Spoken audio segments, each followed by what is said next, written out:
রোকেয়া হল, রোকেয়া হলে একটা ছেলে রোকেয়া হলে রোকেয়া হল। আমি রোকেয়া হল কেন থাকবেন?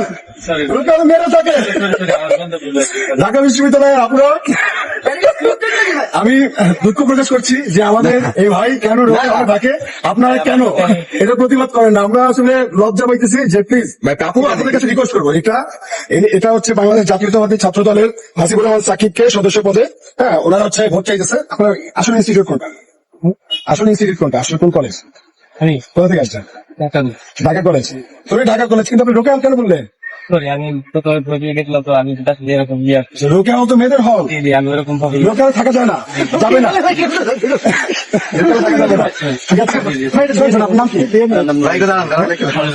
মনে হচ্ছে ভাই এখানে আরেকজন ছিল কালাইছে।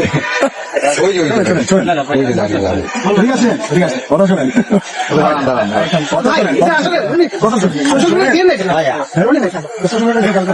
ডাকসু নির্বাচনে ভোটার কি ঢাকা কলেজের শিক্ষার্থীরা? ঢাকা কলেজের শিক্ষার্থীরা ওকে, ঢাকা কলেজের শিক্ষার্থীদের প্রতি আমাদের সম্মান আছে, ভালোবাসা আছে, শ্রদ্ধা আছে, কিন্তু এটা তো একদম আচরণবিধি লঙ্ঘন না যে ঢাকা বিশ্ববিদ্যালয়ে ডাকসু নির্বাচনে কোনোভাবে বাইরের কেউ প্রচারণা করতে পারবে না। যদি এরকমটা হতো তাহলে তো আমরা হচ্ছে সোশ্যাল মিডিয়া আমাদের সবাইকে বলতাম যে ভাই দলমত নির্বিশেষে প্রত্যেকে আসে বিশ্ববিদ্যালয়ের শিক্ষার্থীদের কাছে আমাদের প্রচারণা চালায়। আমাদের এটা করি নাই, কিন্তু যে ছাত্র দলের বাইরে যে কাজটা করতেছেন এটা কিন্তু অন্যায়, আচরণবিধি লঙ্ঘন। এর আগে কয়েকজনকে দেখেছি, এটা দেখলাম আরো কয়েকজনকে দেখা যাচ্ছে। তো আসলে ক্যাম্পাস যদি হচ্ছে আপনারা বহিরাগত মুক্ত করার ঘোষণায় দিতে পারেন, এই ক্যাম্পাস যদি হচ্ছে আজকে এই অবস্থা, আজকে আপনারা হচ্ছে ক্যাম্পাসে প্রচারণা চালাইতে বহিরাগত নিয়ে আসছেন, সামনে নির্বাচনের দিন দেখা যাবে যে কৃত্রিম লাইন আপনারা তৈরি করবেন, তারপর হচ্ছে এমন কিনা হয় যে আপনারা ভোট পিটাইতেছেন আওয়ামী লীগের মতো। এটা আসলে একটা ঘৃণিত কাজ, আমরা এটা নিন্দা জানাচ্ছি। এখন চিফ রিটার্নিং অফিসারের কাছে যাবো এবং এই যে ছাত্রদলের বাইরে যে কাজগুলো করতেছে এটা আসলে জানান দেওয়া দরকার ঢাকা বিশ্ববিদ্যালয়ের প্রত্যেকটা শিক্ষার্থীকে। এটা একটা বহিরাগত এসে ঠিক আছে সে বলতেছে সে রোকেয়া হলে থাকতেছে, এরকম যদি অন্য মানুষের কাছে সে বলে এটা কি মেসেজ বাংলাদেশের কাছে পৌঁছাবে? ব্যাপারটা বুঝতে পারতেছেন?